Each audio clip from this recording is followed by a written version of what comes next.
నిజంగా అధికారంలోకి వచ్చిన తర్వాత కూడా మళ్ళీ చంద్రబాబు నాయుడు గారి తప్పుడు ప్రచారం ఇంకా కొనసాగుతారు. ఎందుకంటే అప్పటికైతే ఎలక్షన్లు అయిపోయినాయి. దాని తర్వాత మళ్ళీ ఇంకా చంద్రబాబు నాయుడు గారిని ప్రశ్నిస్తారు. చంద్రబాబు నాయుడు గారు మళ్ళా సూపర్ 6లు సూపర్ 7లు ఇవ్వాల్సి వస్తుంది కదా.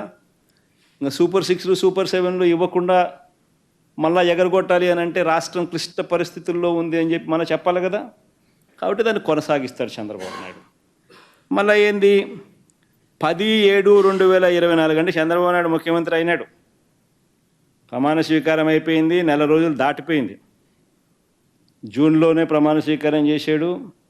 జూన్ 4 ఎన్నికల రిజల్ట్స్ వచ్చాయి. ఇది 10/7/2024 చంద్రబాబు నాయుడు అధికారంలోకి వచ్చిన తర్వాత ఆర్థిక శాఖ రివ్యూ చేస్తూ రాష్ట్రం అప్పులు 14 లక్షల కోట్లు అని చెప్పి లీక్ ఇస్తాడు.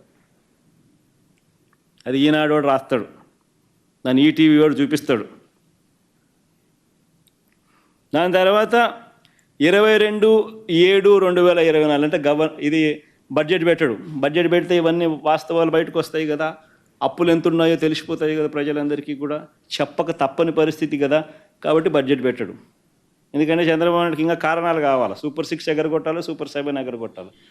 సూపర్ 6 బడ్జెట్ పెట్టి సూపర్ 6 సూపర్ 7కి సంబంధించిన కేటాయింపులు చేయకపోతే ప్రజలు నిలదీస్తారు. కాబట్టి ఇంకా చంద్రబాబు నాయుడు గారు ప్రజలు మర్చిపోయేట్టుగా చేయాలి. కాబట్టి కొనసాగిస్తాడు. 22/7/2024 గవర్నర్ గారి ప్రసంగం అసెంబ్లీలో. ఓట్ ఆన్ అకౌంట్ బడ్జెట్ పెడతారు, పూర్తి బడ్జెట్ పెట్టరు, రియల్ టైం బడ్జెట్ పెట్టరు, ఓట్ ఆన్ అకౌంట్ బడ్జెట్. దాంట్లో గవర్నర్ గారి ప్రసంగం 22/7/2024లో రాష్ట్రానికి కాన్స్టిట్యూషనల్ హెడ్ గవర్నర్ గారు, ఆయనతో కూడా అబద్ధాలు చెప్పిస్తారు. రాష్ట్రం అప్పులు 10 లక్షల కోట్లు అని అంటూ అబద్ధాన్ని ఆయనతో చెప్పిస్తారు. సరే, సంతోషం, 14 లక్షల కోట్ల నుంచి తగ్గించారు, కనీసం 10 లక్షల కన్నా వచ్చినారు. కానీ 10 లక్షలు కూడా తప్పుడు ప్రచారమే కదా, తప్పుడు ఫిగరే కదా. ఏకంగా 10 లక్షల కోట్లు అని చెప్పి గవర్నర్ గారితో కూడా చెప్పిస్తారు. తీరా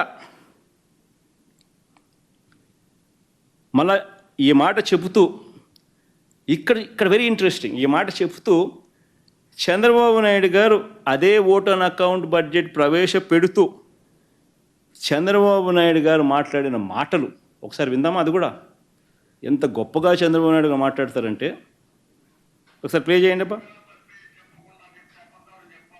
ఫస్ట్ నుంచి మళ్ళీ పెట్టుకో, సౌండ్ బాగా పెట్టాడు.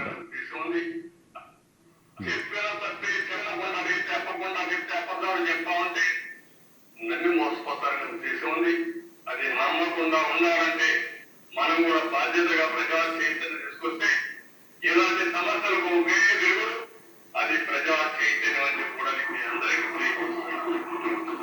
బాధ ఉంది, ఆవేదన ఉంది. మనం ఆవేదించాం, సూపర్ 6 చెప్పాం, చూస్తే భయం వేస్తాం, ముందు కదలలేకపోతున్నాం. ఈ విషయాలు రాష్ట్ర ప్రజానికి కూడా ఆలోచించాలి. సీరియస్ గా ఆలోచిస్తే తప్ప ఈ సమస్యగా ఎప్పుడూ ఉంటుంది. ఏ నాయకుడు సరే, పబ్లిక్ లైఫ్ లో ఉండే నాయకుడు, ప్రజా జీవితంలో ఉన్న నాయకుడు బాధ్యతగా ఉండాలి. మన ట్రస్టీతో మాత్రమే, పెద్దలందరూ కాదు.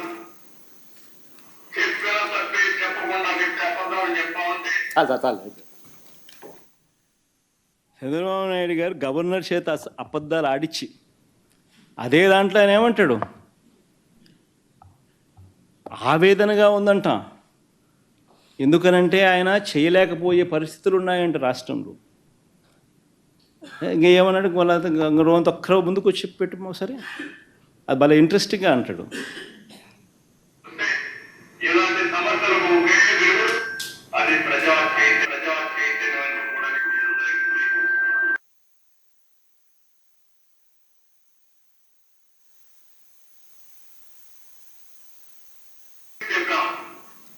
చూస్తే భయం వేస్తాం, ముందు కదలలేకపోతున్నాం.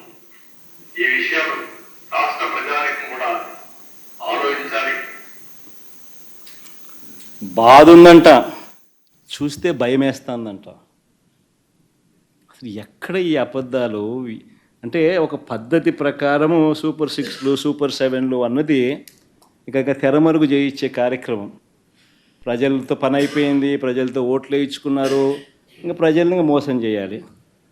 మోసం చేయడానికి కూడా మళ్ళీ ఏంది, కనీసం ప్రజలకు మోసం చేసే కార్యక్రమమైనా కానీ కనీసం నిజాయితీతో అయా నేను నిన్ను మోసం చేస్తున్నాను అని కూడా చెప్పలేరు. మళ్ళా దానికి జగన్ కావాలా, ఎవడో ఒకరి మీద ఏలెత్తి చూపించాలా. కాబట్టి మళ్ళీ దానికి ప్లాట్ఫామ్ సెట్ చేస్తూ ఉన్నారు.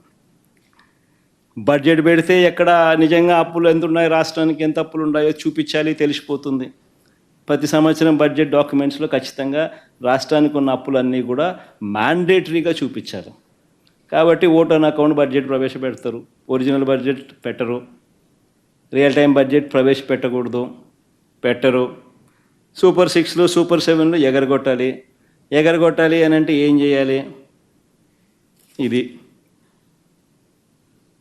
బాధగా ఉందంటాడు, ఆవేదనగా ఉందని అంటాడు, కానీ రాష్ట్రం క్లిష్ట పరిస్థితిలో ఉందంటాడు, భయం వేస్తుందని అంటాడు.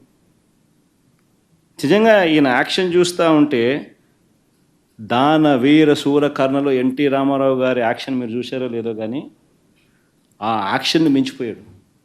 రామారావు గారి యాక్షన్ నథింగ్. చంద్రబాబు అనే వ్యక్తి యాక్షన్ మామూలుగా లేదు.